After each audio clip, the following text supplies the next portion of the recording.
And now it's our ability to use this fundamental resource to the best of our abilities. As government, we would want to be interacting with different sectors amongst you, to hear your issues, to hear your bottlenecks. You are the ones who face it every day. And once we hear of those bottlenecks, and once we hear of your suggestions, we would be more than keen to iron them out and make it easy for you to do business. As I said right in the beginning, you reach out to every, not just in Indian, but you have the ability to reach out to every world's citizen. And you appeal to their heart. And therefore, your content, your ability to reach, you being the ambassadors of our country is extremely critical for us, and we would like to make you even stronger and better. So thank you so much for this opportunity and wish you all the best.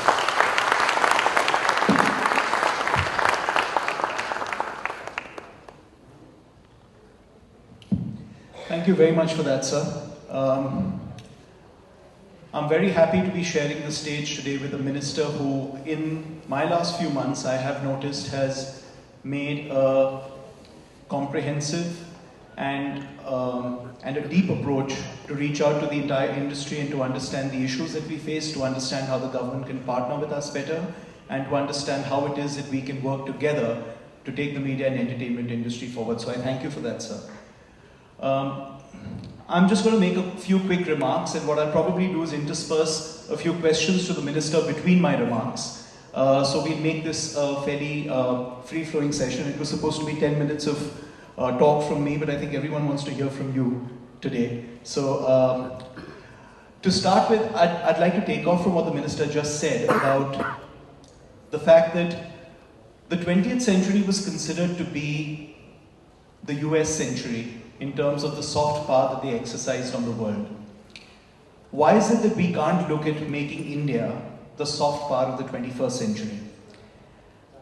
I just wanted to bring to your attention, and probably many of you know this subliminally but don't really realize it. There is one very strong connection between the US and India when it comes to media and entertainment. And this is a pretty, it's a pretty amazing statistic when you think about it. More than 90% of the content and the revenue in both these countries comes from local content.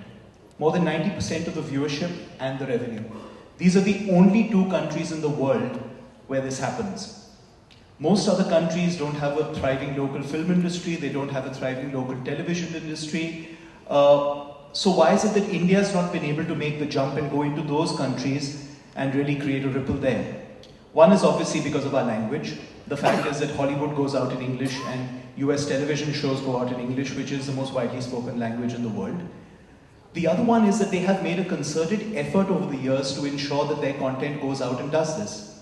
We have a bit of a paradox in that because we've got such a thriving local content industry, we've never really had to make the effort that French cinema or Spanish cinema or the various cinemas and television and really other media schemes from around the world have had to do. We in India have been quite content with our 1.2 billion population and with the 30 million South Asian diaspora overseas. So, sir, what I just wanted to ask you was about, do you think there is an opportunity for us to be able to leverage the soft power that we have as a nation, which is not really commensurate to the scale of the media and entertainment business at this point of time, but could be in the future? And is there something that we can work together with the government to be able to take that thought forward? Siddharth, absolutely. I think it's a must that we take advantage of India's soft power. Now, I always believe that the most easiest way across the borders and into the hearts of all citizens of the world is through your culture.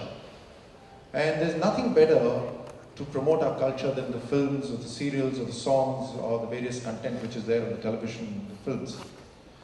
Now the point is, one, the content, two, our ability to reach out.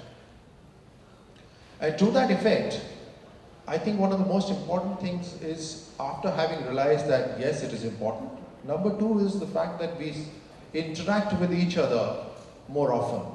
The more we interact, we as government must realize that you are great ambassadors of our country. And you need to realize that you shape the character of the nation. And therefore the content that you put out must always be a content that carries the nation forward and helps every single individual or a young boy or a girl. And when we together can join forces, then in terms of taxes, in terms of funding, infrastructure, other resources, training, expertise, exchanges with the other countries, technology exchange with the other countries, everything is possible.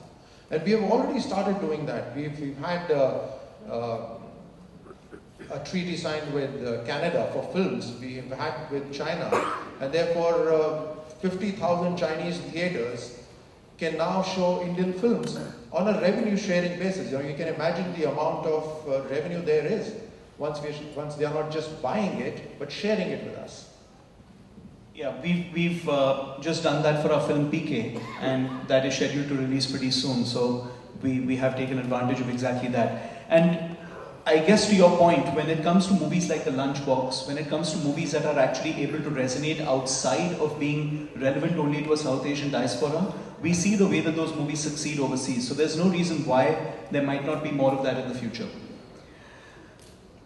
What you raised, sir, was a very interesting point about the investment in creative talent and the fact that if we can do things together as a private and public partnership, we can actually raise the quality of creative talent at this point of time. Again, I just wanted to share a few glass half full and a few glass half empty statistics with you.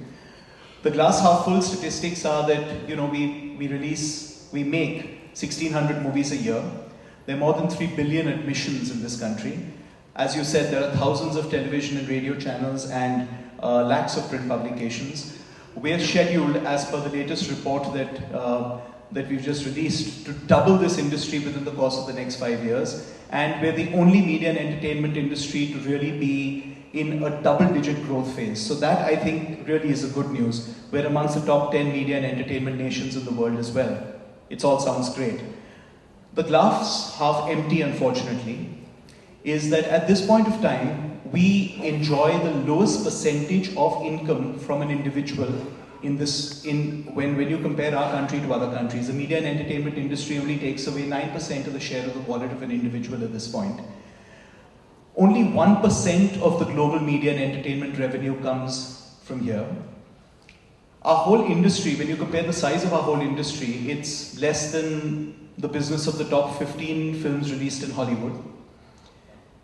And we really do have miles to go. I think when you look at a country like China, which has managed to actually give a fair amount of impetus to its industry, in 2009, their film industry was smaller than ours. Today, they're competing with the US.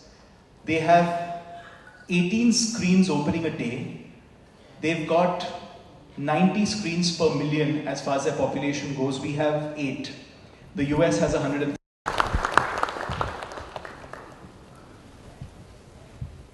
I've been asked to thank the Minister and close the conference, so I thank you, sir, and I close the conference.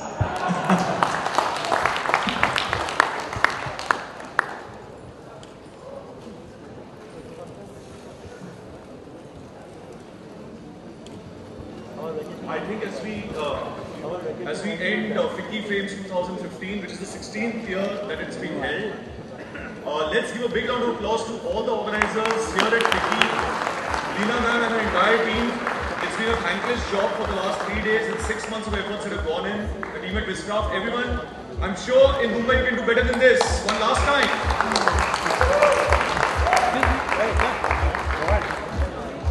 Excuse me.